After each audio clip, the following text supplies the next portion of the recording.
Hallo und herzlich willkommen zu unserem Podcast. Ich freue mich sehr, dass ihr heute wieder zuhört. Heute sprechen wir über ein Thema, das fast alle Menschen kennen und lieben: den Urlaub. Urlaub bedeutet, Zeit für sich zu haben, frei von Arbeit und Stress zu sein. Jeder Mensch hat eigene Träume und Bilder im Kopf, wenn er das Wort Urlaub hört. Manche denken sofort an Sonne, Strand und Meer. Andere sehen hohe Berge und frische Luft. Wieder andere wünschen sich einfach Ruhe zu Hause. Hallo auch von mir. Ja, das stimmt. Für viele Leute ist Urlaub ein ganz besonderer Moment im Jahr. Man arbeitet lange, man hat viele Aufgaben und plötzlich ist da diese Zeit, in der man frei ist. Für mich ist Urlaub wie ein kleines Geschenk. Ich kann ausschlafen, ich kann reisen, ich kann Dinge machen, die im Alltag keinen Platz haben. Aber ich weiß, jeder Mensch erlebt das anders. Manche brauchen Abenteuer, andere möchten einfach gar nichts tun. Genau. Für mich zum Beispiel ist der perfekte Urlaub oft in den Bergen. Dort ist die Luft klar, die Natur schön und man kann wandern oder einfach spazieren gehen. Ich mag das Gefühl, wenn ich auf einem Berg stehe und weit ins Tal sehe. Es ist, als ob die Welt größer wird und ich mehr Energie bekomme. Das ist für mich Freiheit. Wenn ich in den Bergen bin, vergesse ich meine Sorgen und fühle mich stark. Das klingt toll. Aber für mich ist das Meer wirklich der schönste Ort. Ich liebe es, morgens früh aufzuwachen, die Sonne zu sehen und das Rauschen der Wellen zu hören.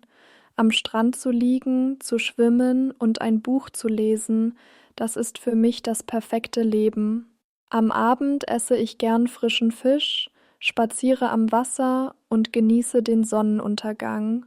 Für mich ist das Entspannung pur. Ich brauche das Meer, um richtig abzuschalten. Interessant, wie verschieden wir beide sind. Manche Menschen wollen immer ans Meer, andere wollen immer in die Berge. Aber es gibt auch Leute, die bleiben lieber zu Hause. Sie schlafen lange, schauen Filme oder machen kleine Ausflüge in der Nähe. Viele sagen, zu Hause ist es auch schön. Ich finde, auch das kann ein idealer Urlaub sein. Man muss nicht weit wegfahren, um sich wohlzufühlen. Ja, das stimmt. Ich kenne auch Menschen, die ihren Urlaub in einer Stadt verbringen. Sie besuchen Museen, gehen in Theater, probieren neue Restaurants aus und lernen eine Kultur kennen. Für sie ist ein Urlaub nicht zum Ausruhen da, sondern zum Entdecken. Das zeigt, wie unterschiedlich unsere Wünsche sind. Jeder findet auf seine Weise Erholung und das ist das Wichtigste. Richtig. Wenn man über Urlaub spricht, gibt es keine richtige oder falsche Antwort. Für die einen ist es Sonne und Strand, für die anderen Berge und Sport und für wieder andere einfach Ruhe zu Hause. Das Ideal sieht bei jedem anders aus. Und genau das macht die Frage so spannend. Was bedeutet für dich persönlich der perfekte Urlaub? Vielleicht Meer, vielleicht Berge, vielleicht etwas ganz anderes. Denk einmal darüber nach. Am Ende zählt nur eins: Urlaub ist die Zeit, in der wir Kraft sammeln und uns glücklich fühlen dürfen. Also, wenn wir über Urlaub sprechen, dann müssen wir auch über die Planung reden. Für viele Menschen ist die Planung schon ein Teil vom Urlaub. Sie suchen Informationen, vergleichen Preise und träumen dabei schon ein bisschen. Manche haben richtig Spaß daran, alles genau zu organisieren. Ich kenne Leute, die machen eine Liste für jeden Tag. Frühstück um 8 Uhr, dann ein Ausflug, am Nachmittag Museum und am Abend Restaurant. Für sie ist Planung sehr wichtig, weil sie nichts verpassen wollen. Ja, das kenne ich auch. Manche Menschen planen so viel, dass sie fast keine Überraschung mehr haben. Ich bin da ein bisschen anders. Ich mache nur eine kleine Planung. Ich buche ein Hotel oder eine Wohnung, vielleicht schaue ich vorher, welche Sehenswürdigkeiten es gibt. Aber ich möchte auch frei sein.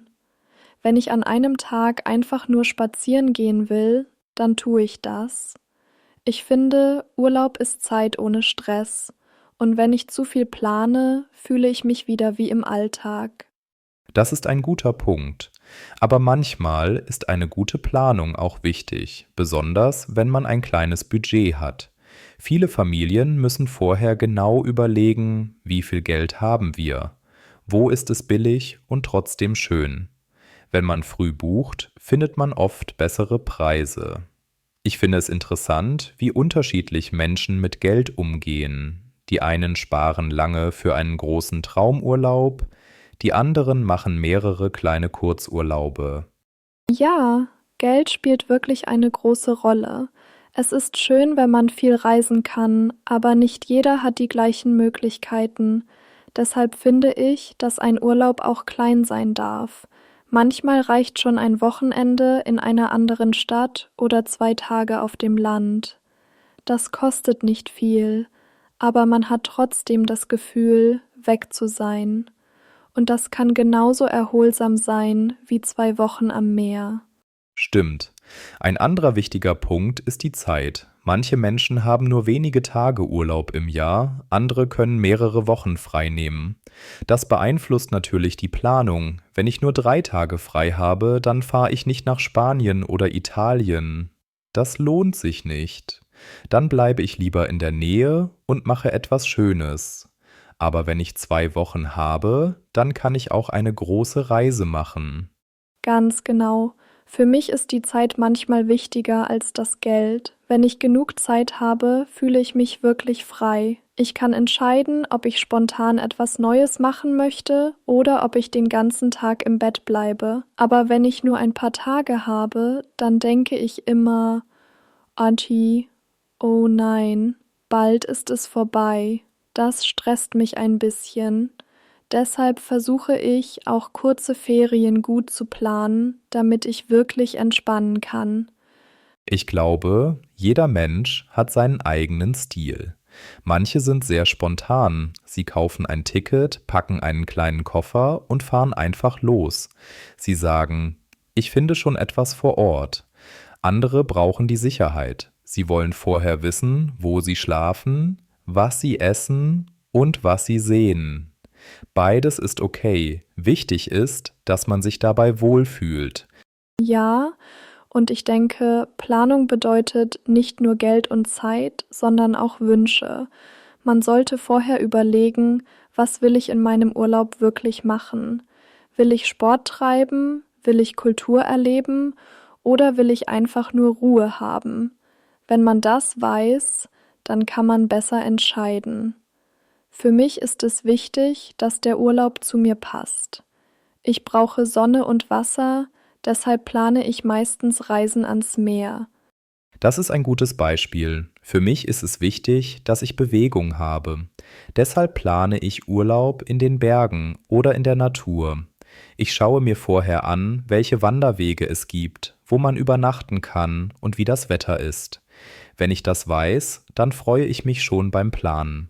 Also kann man sagen, Planung ist unterschiedlich. Manche brauchen viele Listen, andere nur ein Ticket und ein Hotel. Aber am Ende ist die Hauptsache, dass man eine gute Zeit hat. Ja, ganz genau. Urlaub ist keine Prüfung, die man bestehen muss. Urlaub ist ein Geschenk und man sollte ihn so planen, dass man sich freut. Das hast du schön gesagt.